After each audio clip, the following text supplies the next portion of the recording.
Hi friends, welcome to my channel.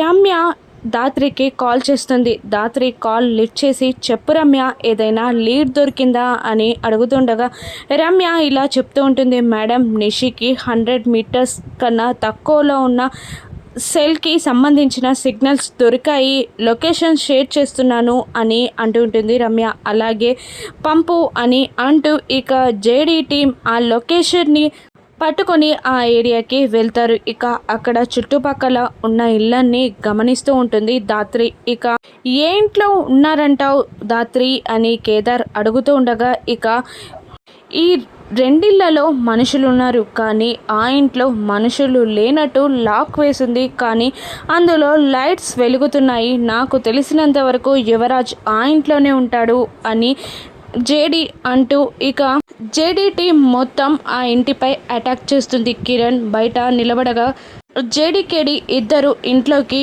Revolvers పట్టుకొని వెళ్తారు. ఇక అక్కడున్న మీనన్ మనుషులు, ఎవర్రా మీరు అని అంటూ జేడీకేడీలకి ఎదురు వెళ్తూ ఉండగా జేడీకేడి ఇద్దరు ఆ మనుషులని చితకబాదుతూ ఉంటారు. ఆ సౌండ్స్ విని యువరాజ్ బయటికి వస్తాడు. జేడీ, యువరాజ్ అని కేడి అరుస్తూ ఉండగా ఇక యువరాజ్ జేడీని, జేడీ యువరాజ్ని ఇద్దరు చూసేసుకుంటారు. ఇక జేడీ యువరాజ్ని పట్టుకోగలదా, పట్టుకొని మీడియా ముందు నిలబెట్టి తన జాబ్ని కాపాడుకోగలదా? రాను ఎపిసోడ్స్లో చూద్దాం. Thank you for watching.